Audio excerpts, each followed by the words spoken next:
Last day we did the Climate of India introduction at page 78, right? And I discussed four questions which are there. All right, whatever discussion I had done on that day, I'll be asking questions on that after the before say after my teaching session. Okay.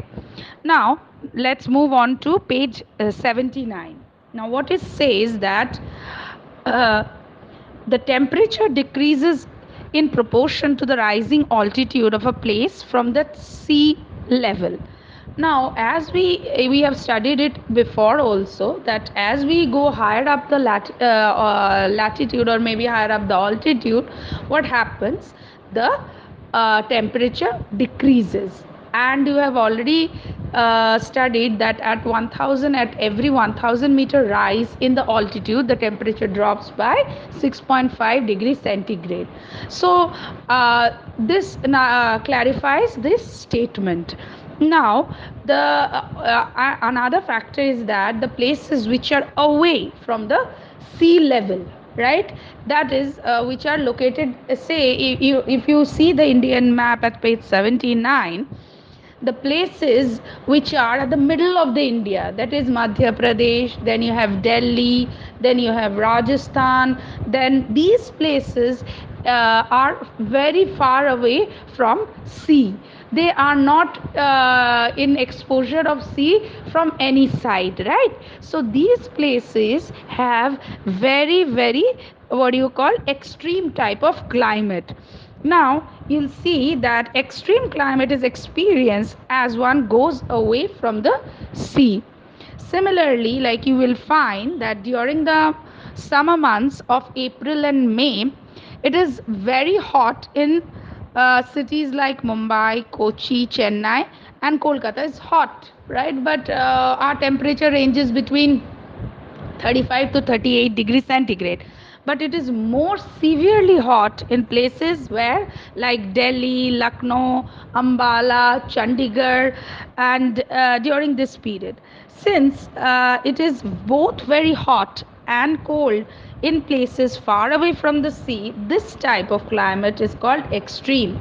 Similarly, you will see during the winter, Delhi, these places, Delhi, Chandigarh, Lucknow, Madhya Pradesh, during the winter season also, their temperature is quite high because they are away from the sea, right? So they experience extreme climate during the summers as well as during the winters. Now, the temperature is moderate where? The temperature is moderate with the at the places which are closer to the sea. So these places are known as the moderate climate. These places experience moderate type of climate, like the places if you visit sea facing like the Goa, then you go to Chennai, if you be to South Indian places which are near the sea, even Mumbai to some extent, which is absolutely near the sea, Arabian Sea. Then West Bengal also it has partially, especially the areas like Digha, they are near to the, so they experience Haldia, they experience moderate kind of climate, right? Now, what I understood is I understood about this Ritadrito. He has understood the whole thing, but he's not being able to express it. But whatever he has told in his audio is correct. Now again, I'm repeating. Okay. Now what is this? Is retreating means that is we have another time monsoon. Retreat is to move back, right? All right. So what happens as I've seen when the monsoon occurs, what happens? The winds from the uh, oceans, they run towards the land, right? And they cause, as they are moisture laden, they are perfectly they cause rainfall over the land it crosses, right? And any barrier in the meantime it gets, you have rain. Similarly, in case of retreating monsoon, there's a direction change. These are known as southwest, right? And now this, what happens? The direction of the winds changes, becomes north, east or northwest, right? So the direction of the wind changes, and here what happens, these winds from the mainland, they blow towards the ocean, right? The Bay of Bengal, they move towards the Bay of Bengal. And since these winds are passing over the land, they are not carrying any much, they cannot gather much moisture. Why?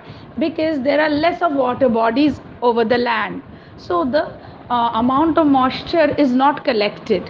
But where it reaches the sea, it is no land there, so, and it is a huge water body, so there's a lot of moisture the wind can gather. And what happens, and again it blows towards the land, because as it moves towards the south, it hits the Coromandel coast, and there it causes rain. So this is mainly the retreating of monsoon, which occurs in the month of autumn. Now, Shivashish, you must know the spelling. It is not what you just said. In you check your audio, it is known as autumn. AUTUMN. All right. Again, I'm repeating the answer. Shimla. Why Shimla is cold? All of you have written it is located at the lap of the hill station. It is a hill station. It is near to the Himalaya, so on and so forth. Not required. Very simple. Shimla, we know it's a hill station, it is going to be cold. Same also Darjeeling. Same goes with Ooty, Kodai Canal. Now, why they are all these hilly places having cold climate throughout the year? It is because we all have studied this in the climate, other chapter, weather and climate, that with whenever any places, as we go higher up the sea level, the temperature decreases. And we have also know that at every 1000 kilometer rise, the temperature 1000-meter rise, the temperature drops around 6.5 degrees centigrade.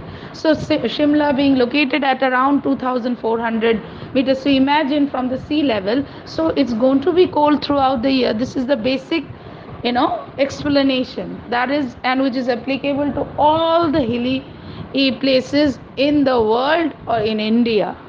Now, in this chapter, again, like even though South India is located in the tropical region, the climate there or here is moderate because it is situated close to sea.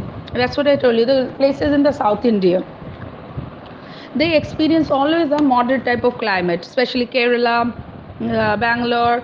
If you move on to Andhra Pradesh, so they are all having very moderate type of climate. But cold climate also, there are also various hilly places in the southern India like Ooty, Kodai Canal. This since it is located near the hills, it is having a cold type of climate throughout the year. Again, there is extreme climate. I have told you about Bhopal in Madhya Pradesh, Jaipur in Rajasthan. Why? Because they are again situated far from the sea. So what we understand is that the places which are located near to the sea have moderate climate, and the places which are far away from the sea experience severe kind of climate. That is, severe climate means very hot during the summers and very cold during the winters. All right. Now, in the map at page 79, you'll find there are certain names of the climate that I mentioned. That is, first is tropical humid climate, which is we are experiencing here, right here in West Bengal. Then you have arid climate. Arid climate means dry climate, right? Because there is lack or scarcity of rain. That is in the desert. Fine. That is in Rajasthan. Then you have semi-arid. Semi-arid means maybe winters are dry and summers are a bit wet. Okay. Then you have tropical savanna climate, the discussion of which I will do. Then you have mountain climate. Mountain climate is always prevailing cold, okay, throughout the year. Then is tropical wet climate. Now, tropical wet climate means that it receives a lot of rainfall during the monsoon season. So the detail of these six climates I'm going to discuss in my next I'm going to discuss later. Now you may turn next page, that is page 80. What it is says that Mausam Ram. All right, we heard before the Cherrapunji receives the highest rainfall, but no, now it is Mausim Ram in Meghalaya. Cherrapunji is also in Meghalaya, and Mausim Ram is also in Meghalaya, which receives the highest amount of rainfall in the world. And whereas we have Thar Desert in Rajasthan, which actually receives or hardly receives any rain. So you might see that we always say there's unity in diversity. So India is such a country where there is extreme diverse type of climate, culture, people, but yet we tend to be living together, right? Similarly, even though there is a diversity in the Indian climate, the influence of the monsoon climate is the most. So we have because India has the a very nice monsoon season, which is why we never run out of food, right? We are absolutely always having food for ourselves. That is the crops. Okay, that is the main. The cereals, pulses are grown in abundance because of the positive effect of monsoon on in our country. So like and India is the like it is our staple diet is rice, and we have rice, wheat, paddy cultivation in abundance. So we never run out of. We are self sufficient country, and we also export. So this is where India is what is also known as India is also known as the land of the tropical monsoon climate. So we India is so it is also given the name that it is the land of tropical monsoon climate. Now we're going to study the influence of monsoon on India's climate and the seasonal variations. All right, in my next audio I'm sending this. Now, the influence of monsoons on Indians' climate and its seasonal variations. Now, hot weather season or summer. Now, the temperature becomes very high during or tends to be remain high throughout the country, and various water bodies they dry up, tend to dry up, and also the groundwater level falls, but the temperature remains low in the hilly areas and in the coastal regions of our country. And temperature also crosses 40 degree centigrade or lies between 40 to 45 degree centigrade in the states like Punjab, Haryana, Rajasthan, Gujarat, Bihar, Orissa, West Bengal. During these summers there are certain uh, storms that are seen in certain places like the nor'westers. It happens nor'westers are also known as kalboishaki, which um, takes place in West Bengal. Then you have Lu and Adhi, especially which blows in the places like Uttar Pradesh, Bihar, and other parts of northern India. Now, what is nor'wester? Nor'wester or Kalboishaki you have personally seen on experience. It's during the hot summer, the West Bengal experiences heavy rain and thunder showers during the evening. So, as a result, it's called nor'westers, and the temperature of which drops and weather turns pleasant but for a while. Again, Lu and Adi. Now, hot and Lu and Adi is also a kind of thunderstorms. Like hot and Lu is like hot and dry winds are called Lu, and blow especially during the daytime of in the summers. All right, in Uttar Pradesh, Bihar, and other parts of northern India. Temperature, which is why exceed more than 50 degrees centigrade, and many people die during these intense heat waves. And in the West India, heat waves are accompanied by dust storms. All right, so they are called adhis. Now we're going to do the rainy season, which is from June to September, and it is called the onset of monsoon. Like a depression is usually, you know why a depression is formed. Okay, now you can see in the map on your on page 81 on your left hand side that what happens, a high pressure or during formed a depression is formed as a result of high temperature in the northwest during the months of May and June. So, on the other hand, there's a high pressure that is developed on the sea because of the lower temperatures over Bay of Bengal and Arabian Sea, right? So what happens? So the moisture laden air rushes towards the land surface from the Bay of Bengal and Arabian Sea, and this is known as the southwest monsoon.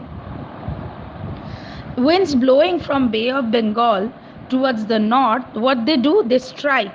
These are moisture laden winds. So how will it rain? Unless it is strikes a barrier, it will never rain, right? All of you know that mountains acts as a barrier to the moisture laden winds. So what it happens that it strikes the Garo, Khashi and the Jayanta hills of where Meghalaya, and then you have massive rainfall. So Mausim Ram in Meghalaya receives the world's highest rainfall due to the monsoonal winds. And West Bengal, in the meanwhile, since it is blowing over the West Bengal to pass to Meghalaya, West Bengal too receives a lot of rain from this southwest monsoon. Much rain occurs in where a western slope of the Western Ghats, and these winds enter India from the Arabian Sea. So another set of winds also enter during this time, and it goes to the south and it strikes the western slope of the Western Ghats, and these winds are coming from the Arabian Sea. So rainfall is reduced as the moisture in the air lessens after it reaches the eastern slope of the Western Ghats, and this area is called the rain shadow area. Here we come across a new term known as the rain shadow area or region. Now, what is the rain shadow area or a region? The side of the mountain or the hill that does not receive rainfall is called the leeward side, and the area around it is called the rain shadow region. This is because when the moisture laden winds hit the face of a mountain, it causes heavy rainfall there. But when this wind crosses the peak of the mountain and reaches on the other side, its moisture content is very less. So, what happens? These winds flow down the slope of the mountain, thus causing temperatures to rise, and it also has no chance of any condensation or any moisture formation. So that is the example of is the leeward side of the Western Ghats, that is the eastern side of the Western Ghat, and the Meghalaya plateau. They are known as the rain shadow regions. Now is the characteristics of monsoon winds. Now monsoon winds are unevenly distributed throughout the year. Okay, so that is the due to its unpredictable nature. Sometimes there is flood in some regions, somewhere there is drought, right? And another feature or the characteristics is that rainfall occurs twice in the Coromandel coast of Tamil Nadu in the month of October. This is called the retreating monsoon, which we are going to study in our next topic. And then Indian agriculture and economy both depends on the nature of this monsoon wind, as it is very unpredictable. So sometimes agriculture is flourishing, sometimes it is hampered. As you've seen, there are a lot of droughts, okay, and famine also strikes. But if we have good monsoon, then the agricultural crops are well and the economy boosts up. Now, this season, winds actually reverse from the mainland to the Bay of Bengal. So, when we had monsoon, what happens? When we had seen in the monsoon season, what happens? The winds, modulated winds from the Bay of Bengal and Arabian Sea moves towards the land. But here, the opposite things happen. The winds blow over the West Bengal, and it does not carry any moisture. So, and it blows towards the Bay of Bengal, and where the winds is blowing from the Bay of Bengal, it is able to carry a lot of moisture, and it strikes at the Coromandel coast, and it causes heavy rainfall. So let us read that this is the season of the retreating monsoon, and there is little rain as the moisture is much less in winds blowing from the land. but it collects a lot of moisture while crossing the Bay of Bengal. These winds cause heavy rainfall on the Coromandel coast. Now, Lu is a kind of a heat wave, or if you stand outside in a heat and there's a fan which is just a place near you, what you will feel that air to be. It is absolutely hot air that is blowing, and that intensity of heat is very high, so it is called Lu. So what you have to, because there are people who are not used to this type of climate, people who are of high age, or who are at this who are working outside in that time, they usually die due to that intense heat wave.